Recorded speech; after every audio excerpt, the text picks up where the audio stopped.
Put a finger down if you decide to expose one of the most horrible and tumultuous points of your life and expose it on social media in an effort to help other people. Let's go. Now, I know what you're going to say. After that last encounter, why did you not go and get this marriage annulled expeditiously, as T.I. would say? I Googled it. I did. But in the state of Georgia, there are certain rules and laws. Like, one, I couldn't just put him out the house, nor could I just up and take things that were part of our marital household. Now, Georgia is an assumed residence. If the man start getting mail at your residence, he lived there now. Just want to let you know that. Okay. So y'all watch out for these people be trying to move in on y'all, women and men. Okay. Some of my people is coming in town. So yeah, I want to go see my homeboys. Now let me preface this. These are just homeboys. Nothing ever romantic happened with them. One of them is literally like a brother to me. I don't even look at him like that. And the other one, like, we just cool like that. And he actually came with a lady on his arm. So anyway, I introduced my then husband to my friends, and we decided we're all going to go to Atlanta. But he wanted to go to a different club because one of his friends was having an event at a different club than when the after party for the comedy show was. So my husband was like, well, I could just meet up with y'all later. I said, cool. If it's cool with you, I'll swing with my people, and then you can, I got my phone with, because we literally right down the street. And I'm with a group of people. There's guys, there's girls, there's a group. It's not just the guys and me. All right, so as we're driving, I guess the liquor was kicking in, and he had been taking some shots, again, that I did not know about. I had on a skirt, and he starts to kind of paw my leg a little bit. I'm going to try to paw my leg, and he's like, you look so fine. You mine. You all mine. You remember that when you out tonight. Click, click, click, click, click, click. It's starting to happen, that tick, tick, and here comes the boom. And I said, I kind of like swiped his hand away, and I said, man, if you don't stop playing, like, we married, like, don't start that. Don't do that tonight. Well, that was a click, click, boom. Next thing I know, he was on me like white and rice. We are in the middle of Buckhead, and this man is choking me, and I'm behind the wheel of my car. And when I say choking me, I mean, this scar right here, that is a permanent scar. People think that it's a hickey. It's a permanent scar. I'm not ashamed of it.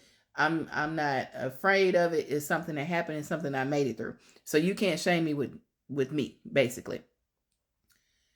I end up breaking free and like hitting him, and he kind of snaps out of this blind rage that he was in.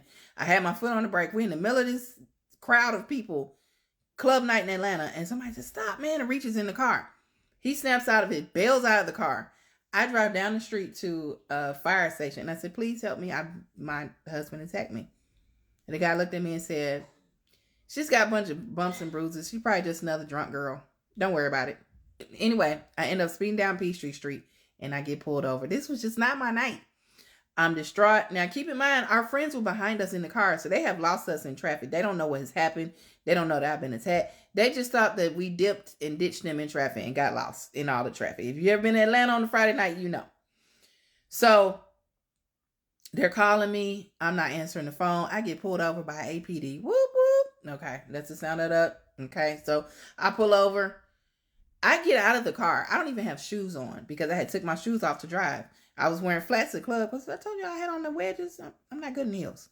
ID and stuff. Y'all know how girls used to do when you going with your man. You put your little, if you with your man back in the day when you was younger, you put your ID right here and you with your man so you don't need your wallet. And I didn't want to take no purse. So I had my purse in the trunk. So I walk around to get out. And as he's walking me around, he's doing me like this with flashlight. And he says, what the heck happened to you? I was completely stone-faced, and I guess I was numb to what had happened, and I hadn't looked in the mirror and seen my face because my mirror was knocked off my car. So if anybody remembers the black Honda I had, and you always wondered why the mirror never really slipped, he broke it off of the glass. And I tried to crazy glue it, but the little stripping, he actually broke the stripping off of. So that's why my mirror used to. And I went home because I didn't know what else to do. And he didn't come home, of course. And I was scared. I was in my own house and I was scared. My son, I think, was out of town with my parents. Excuse me. And at the time, I really didn't know what to do. Because I'm in the house with this man. He can come home at any time. He can still be on the rager. He can come home and unalive me. Like, I really was terrified.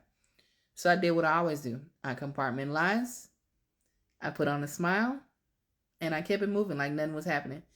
It was about a good 72, 73-ish, which is nice in Georgia. But fall-ish weather, like Labor Day weekend is pretty warm. I wore a scarf for the rest of that weekend. More happened. I know what you're going to say. It can't possibly be more.